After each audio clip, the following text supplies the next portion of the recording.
Morning, তোমরা সবাই কেমন আছো? আশা করি সবাই ভালো আছো, সুস্থ আছো। আমরাও খুব ভালো আছি। তা আজ দিনটা হলো শুক্রবার। তো মিঠিদের আজ থেকে স্কুল বন্ধ হয়ে যাবে, একটা লম্বা ছুটি পাওয়া যাবে। বেশ ভালোই লাগছে। সকাল সকাল ঘুম থেকে উঠে পড়ে মিঠিকে স্কুলে দিয়ে এসে তারপরেই ভিডিওটা শুরু করেছি। আর এই গাছগুলো প্রথমে বার করে নিলাম। আজকে যে মাটির টবটা দেখছো বা এই টব তিনটে, আজকে মাটিগুলো চেঞ্জ করেছি। আজ না, সরি, করেছি হলো কাল রাতে। রাত্রেবেলা সন্ধ্যের পর থেকে অনেকটাই টাইম পাওয়া যায়, সেজন্য রাতের বেলায় এই গাছগুলোর মাটিগুলো চেঞ্জ করে রাখেই আমি সাধারণত ওটাই চেষ্টা করি, হয় বিকালে নয়তো রাত্রে, কেননা সুবিধা হয়। আর ওই যে দুটো জিনিস ওরা কালকে ক্লে দিয়ে বানিয়েছিল, বানিয়ে ওই রং করে ওখানে রেখেছে শোকাতে, শুকিয়ে গেছে, তা আমি রাখলাম ওখানটাতে।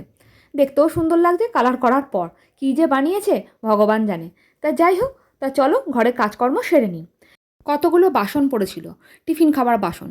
আমি আর শুভ্রজিৎ কিন্তু রুটি খেয়েছি পাটালির গুড় দিয়ে, আর গুনগুনও খাবে পাটালির গুড় দিয়ে রুটি। গুড়টা কিন্তু নরম হয়ে গেছে। নরম হয়ে গেছে বলতে দোকানেই বলল, আর মানে গরম পড়ে গেছে, গুড়গুলো আর নরম হয়ে যাচ্ছে। সেজন্য বেশ নরম গুড়টা নিয়ে আসা হয়েছে, শুভ্রজিৎ নিয়ে এসছে। দেখছি বেশ ভালো লাগছে খেতে। আর গুনগুনকে একদিন খাইয়েছি, তারপর থেকে গুনগুন বলছে, মাম্মা মামা কিন্তু রুটি করলেই ওইভাবে দিবি, আমাকে কিন্তু তরকারি বা আলু ভাজা দিয়ে দিবি না। আর এই করতে করতে আমি আবার মিঠির জন্য একটু ভাজা ভাত করে নিলাম। মিঠি আবার শুকনো রুটি দিয়ে মানে তরকারি ছাড়া খেতে পারে না, তাও আবার জোর করে খাইয়ে দিতে হয়। তা যাই হোক, ওর জন্য একটুখানি ভাত পড়েছিল, সেই ভাতটা দিয়ে ভাবছি একটু ভাজা ভাত ওকে করে দেবো।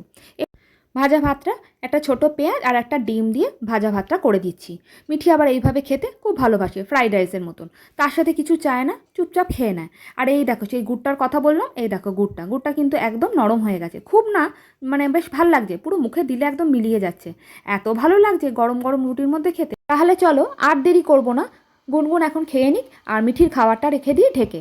আর তোমাদের কাছে একটা ছোট্ট রিকোয়েস্ট আছে, তোমরা যদি পারো আমার ভিডিওটা ফুল ওয়াচ করে দিও, তাহলে খুবই ভালো হয়। আর শুভ্রজিৎ মিঠিকে আনতে গেছে, এই করতে করতে মিঠি হয়তো চলেও আসবে। বলতে বলতে মিঠি কি বদমাইশি করে তোমরা একটু দেখো। চলে এলি? এই মিঠি মিঠি মিঠি মিঠি মিঠি মিঠি, উপরে আনতে যাই।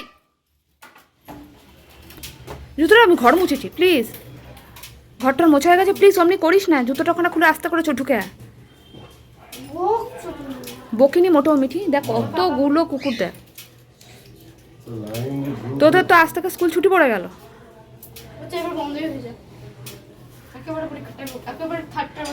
খোলার দরকারটাই কি আছে? 5 টাকা দিয়ে 10 টাকা বানিয়েছে, 5 টাকা কেন বুঝেছো? তোমাকে দেয়নি 5 টাকা না। আচ্ছা, তুমি রান্না করবে? তাহলে করো।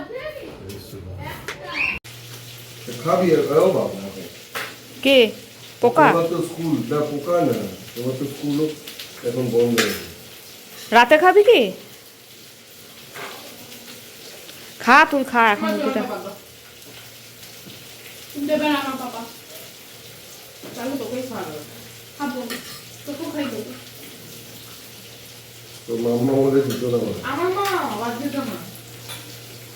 জানিস এই পোকা খেলে কোনো অসুবিধা নেই।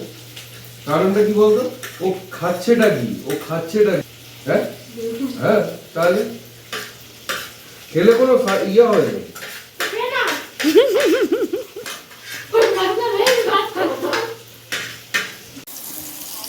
শুভ্রজিতের এত ভালো লেগেছে যে এখন নিজেই নেমে পড়েছে কড়াইয়ের মধ্যে। আবার সে বেগুন ভর্তা, টমেটো, রসুন ভাজা হয়ে গেছে। লঙ্কাগুলো কী করবি? তোমার খুব ভালো লেগেছে? এক পুরো শীতটা কি, মানে শীত তো নেই, আর এই ফেব্রুয়ারি মাসটা।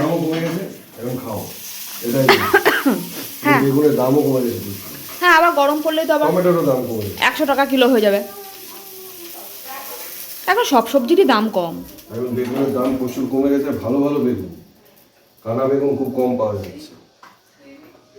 আর তার থেকেও বড় কথা, বেগুনের এখন কিলো হলো 40 টাকা। না না, আমাদের এখানে। কিন্তু আবার দুর্গাপুরে শুনলাম কোথায় 40 টাকা? আমি 15 টাকা কিলো নিয়েছি। 15 টাকা কিলো? হ্যাঁ। আর আগের দিন আমি নিলাম 40 টাকা। আর এই যে 15 টাকা কিলো নিয়েছি। আর চিংড়ি মাছ আগের দিন যেটা নিয়ে এলো, সেই চিংড়ি মাছ। আর এই যে আজকে বেগুনের একদম খাল খুলে নিয়েছে, খাল খুলে আজকে ভাজা হবে। আর ওদিকে আমার রান্না চলছে, চিংড়ি মাছটা করতে থাকো। আজকের জন্য ভিডিওটা এখানেই শেষ করছি। তোমাদের যদি ভালো লেগে থাকে তাহলে একটা like, comment, share and subscribe করতে একদমই ভুলো না। আর ভালো লাগলে একটা কমেন্ট করে অবশ্যই জানিও। আর ওরা দু বোন হাঁ হয়ে কী দেখছে সিনেমা তোমরা কিন্তু অবশ্যই কমেন্ট করে জানিও। তা আজকের জন্য ভিডিওটা এখানেই শেষ করলাম। তোমরা সবাই ভালো থেকো, সুস্থ থেকো, সাবধানে থেকো আর সকলকে ভালো রেখো।